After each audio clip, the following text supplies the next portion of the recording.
Assalamualaikum warahmatullahi wabarakatuh.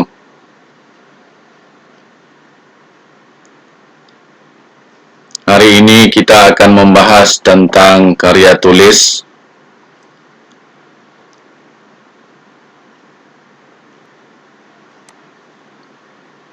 Baiklah, kita bicarakan tentang pengertian karya tulis.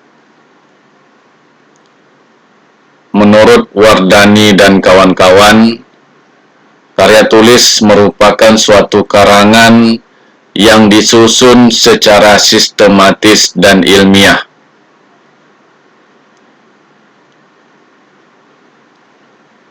Jadi karya tulis itu tersusun, mempunyai sistematis tersendiri,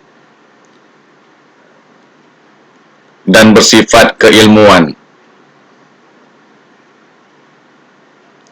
Kedua, menurut Brotowijoyo, karya tulis merupakan karangan ilmu pengetahuan yang menyajikan fakta dan ditulis menurut metodologi penulisan yang baik dan benar, atau objektif tanpa mengingat akibatnya. Jadi sejalan dengan pendapat Wardani, Brotowijoyo juga mengatakan bahwa karya tulis itu berkaitan dengan ilmu pengetahuan. Ada fakta di dalamnya, kemudian ditulis menurut metodologi penulisan tertentu yang sistematis dan ilmiah tadi, kemudian yang baik dan benar. Kemudian objektif tanpa mengingat akibatnya, tanpa memerhatikan apa akibat yang ditimbulkan dari karya tulis tersebut. Kedua pendapat ini lebih memfokuskan pada pengertian karya tulis ilmiah. Namun secara khusus di dalamnya juga terdapat pengertian karya tulis yang bersifat non-ilmiah. Banyak pengertian karya tulis yang bisa kita cari, baik di buku-buku sumber maupun di media internet. Selanjutnya kita akan membahas tentang jenis karya tulis. Karya tulis terbagi dua secara umum. Pertama, berdasarkan bentuknya karya tulis itu ada berbentuk fiksi dan non-fiksi.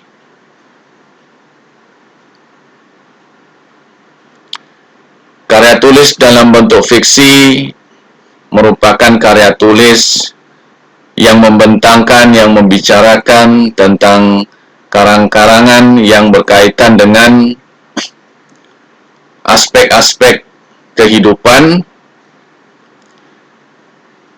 yang bersifat non-ilmiah, yang bersifat fiksi. Tetapi juga karya tulis ilmiah ini terkadang diangkat berdasarkan fakta-fakta. Kemudian karya tulis non-fiksi, secara singkat bisa dikatakan bahwa karya tulis non-fiksi ini bersifat ilmiah.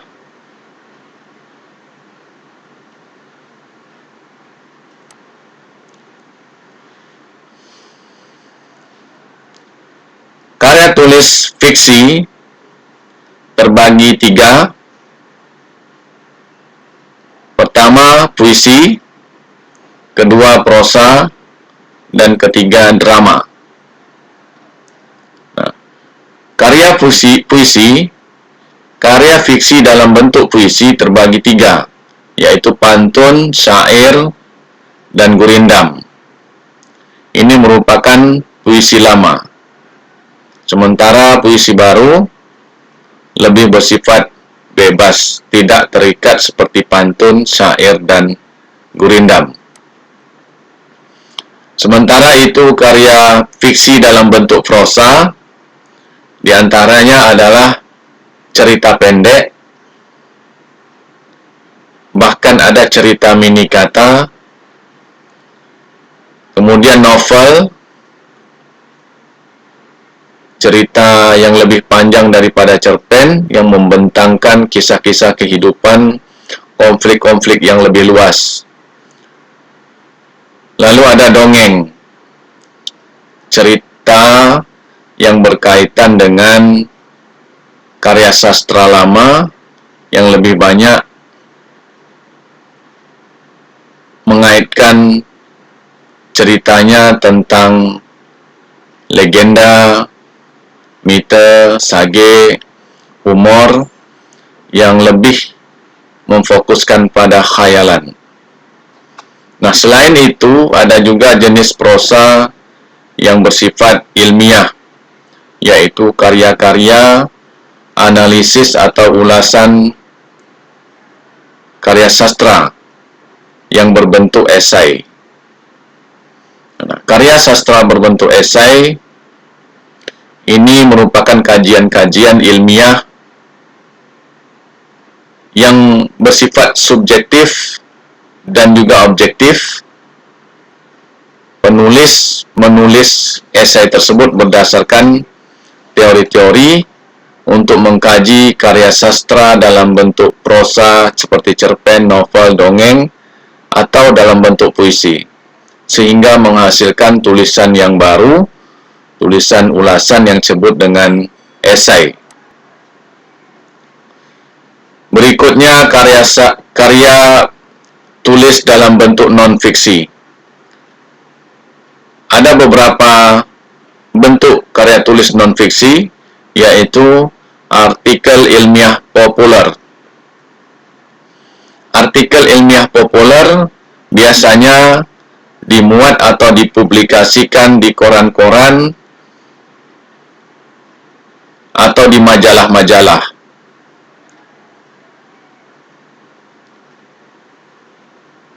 Selanjutnya, artikel hasil penelitian.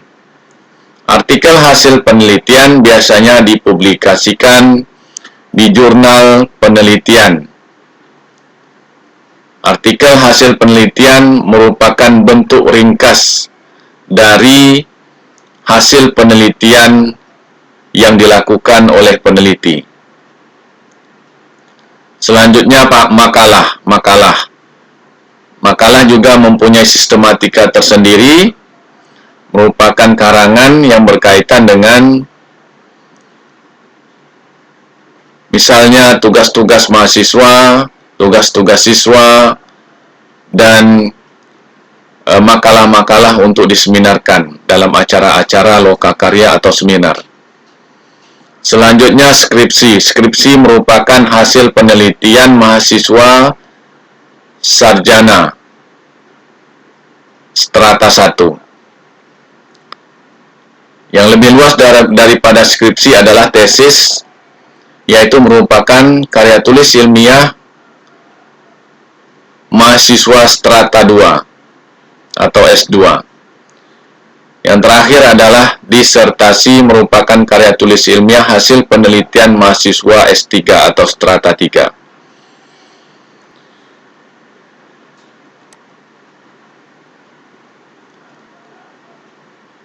Karya tulis yang dihasilkan oleh penulis mempunyai tingkatan-tingkatan tertentu. Ada yang bermutu, ada yang kurang bermutu. Nah, apa ciri-ciri karya tulis yang bermutu? Pertama, bermakna.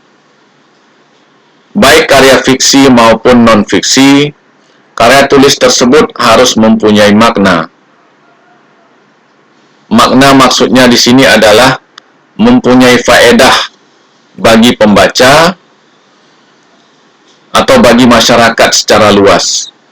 Dengan karya tulis yang kita buat, yang kita susun, maka akan berdampak positif. Apakah akan berdampak positif atau negatif bagi pembaca? Nah, jika mempunyai dampak negatif, maka karya tulis tersebut dianggap kurang bermutu atau kurang bermakna. Nah, kita mengharapkan karya tulis yang dihasilkan itu mempunyai dampak-dampak yang positif bagi perkembangan kehidupan bermasyarakat.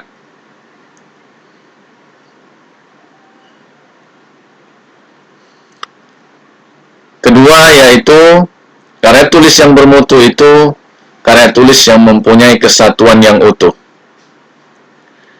Dari awal hingga akhir, karya tulis baik fiksi maupun non-fiksi harus mempunyai kesatuan yang utuh. Antara satu bagian dengan bagian yang lain, dia saling berkaitan sehingga karya tulis itu memaparkan suatu tema besar atau topik tertentu yang fokus pada topik tersebut. Jika diibaratkan manusia, karya tulis itu terdiri dari kepala, kemudian badan, ada lengan tangan, ada kaki. Di antara bagian-bagian tubuh manusia tersebut saling terhubung antara satu dengan lain, sehingga dia mempunyai satu kesatuan yang disebut dengan manusia. Begitu juga dengan karya tulis, antara bagian pendahuluan, bagian isi, dan bagian penutup harus mempunyai satu kesatuan sehingga dia bisa dikatakan sebagai suatu karya tulis yang utuh. Selanjutnya, karya tulis yang bermutu itu harus komunikatif. Komunikatif di sini maksudnya adalah karya tulis tersebut harus bisa menyampaikan ide-ide, gagasan-gagasan penulis kepada pembaca atau masyarakat. Karya tulis itu akan komunikatif jika pesan-pesan yang disampaikan melalui karya tulis tersebut dapat diterima, dapat dipahami oleh pembaca atau masyarakat pembaca. Selanjutnya, jelas dan lugas. Karya tulis yang bermutu juga harus jelas dan lugas. Bahasa-bahasa yang digunakan harus dapat memaparkan sejelas-jelasnya, serinci-rincinya tentang permasalahan yang ditulis, baik dalam fiksi maupun non-fiksi. Kemudian yang tak kalah pentingnya adalah karya tulis yang bermutu itu harus memenuhi kaidah kebahasaan. Kaidah kebahasaan ini sangat penting. Tanpa memperhatikan kaidah kebahasaan, maka akan terjadi kesalahpahaman dalam memahami suatu karya tulis. Nah, kaidah kebahasaan ini selalu dilupakan ketika menulis, sehingga karya tulis kita akan cacat jika kita tidak memerhatikan kaidah kebahasaan. Karena itu saya menyarankan agar kita mempelajari Pedoman Umum Ejaan Bahasa Indonesia atau disingkat dengan PUEBI. Di sana sangat jelas bagaimana kita mematuhi kaidah kebahasaan ketika kita menulis karya tulis. Nah, PUEBI ini atau Pedoman Umum Ejaan Bahasa Indonesia bisa kita unduh melalui internet. Dari semua poin tersebut, ada poin yang sangat penting, yaitu sopan. Karya tulis yang bermutu itu seharusnya mempunyai bahasa atau ditulis dengan bahasa yang sopan, baik karya fiksi maupun karya non-fiksi. Bahasa yang sopan ini sangat penting karena ini akan membuktikan bahwa siapa penulis itu yang sebenarnya, bagaimana bahasa yang digunakannya, bagaimana kepribadiannya itu dapat dilihat dari karya tulis yang dihasilkan. Ada beberapa azas menulis. Pertama, menulis itu mudah. Kita harus menanamkan setting pada pikiran kita bahwa menulis itu mudah. Bahwa menulis itu bisa dilakukan oleh siapapun yang mau. yang mau melakukannya. Karena itu, syarat pertama menulis itu adalah kemauan yang tinggi, kemauan yang gigih untuk menulis. Namun demikian, tidak cukup hanya kemauan. Kita juga harus memotivasi diri untuk menulis.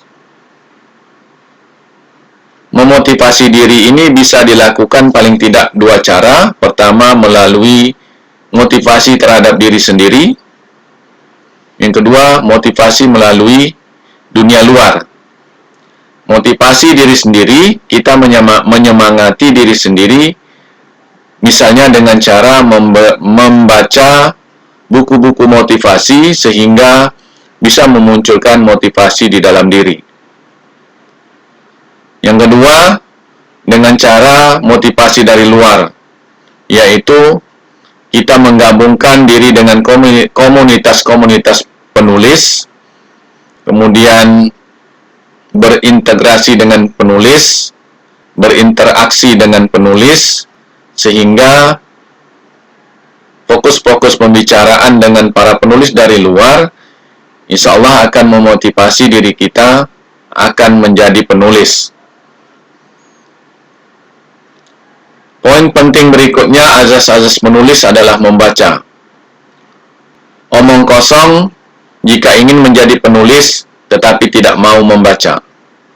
Membaca merupakan kunci utama untuk menjadi penulis.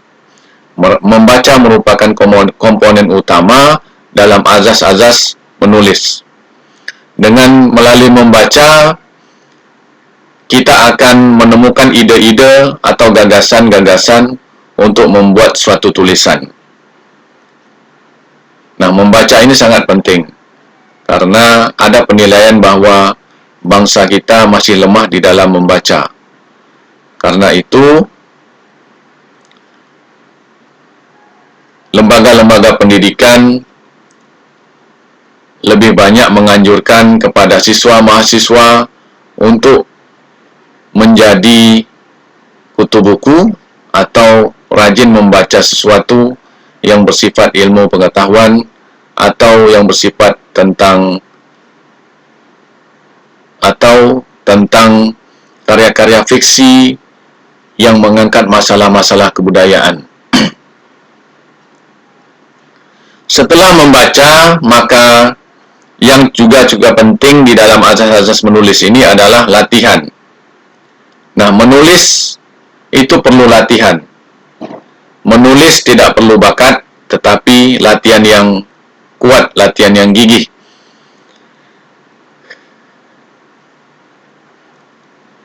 Ada yang mengibaratkan menulis itu seperti latihan bela diri atau latihan naik sepeda. Kita tidak perlu bakat untuk berlatih bela diri atau berlatih naik sepeda. Yang perlu kita lakukan adalah latihan, dan latihan. Dengan latihan yang banyak, dengan latihan yang maksimal, insya Allah kita akan menghasilkan karya tulis yang bermutu. Berikutnya sopan. Azas-azas menulis yang terakhir adalah sopan. Bersikap sopan, berbahasa sopan, menghasilkan karya tulis yang sopan. Menulis itu sebagai suatu proses untuk menghasilkan karya tulis yang bermutu, maka kita harus mengikuti suatu proses. Jadi menulis itu bukan melewati jalan tol yang harus cepat sampai pada tujuan. Ada beberapa tahapan di dalam menulis atau menghasilkan karya tulis. Pertama, ada tahap pra-penulisan atau sebelum melakukan penulisan. Kedua, tahap penulisan. Tindakan kita untuk menghasilkan karya tulis. Dan ketiga, melakukan perbaikan setelah tahap penulisan kita lakukan. Sejatinya ketiga tahap ini harus kita lakukan satu persatu. Jangan dicampur adukkan. atau jangan terbalik. Harus kita ikuti langkah demi langkah. Jika tidak, jika kita campur adukkan ketiga tahapan ini, maka ada kemungkinan karya tulis yang kita hasilkan mengalami kendala. Kendala utamanya adalah karya tulis yang kita tulis tersebut akan mengalami kendala dalam penyelesaiannya.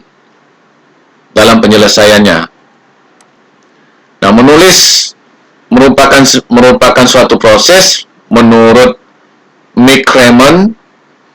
Dalam ketiga tahapan tadi, tahapan pra-penulisan, penulisan, dan perbaikan, ada beberapa kegiatan yang dilakukan. Dalam tahap pra-penulisan, ada penentuan topik, penentuan tujuan, pemilihan bahasan, dan bisa juga persiapan-persiapan kita mencari bahan-bahan untuk dijadikan tulisan.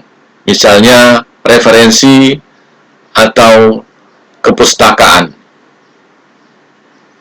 Kemudian tahap penulisan, kita melakukan penyusunan kalimat, penyusunan diksi, pemilihan diksi, kemudian paragraf, dan teknik penulisannya seperti apa. Juga termasuk bentuk yang akan kita gunakan.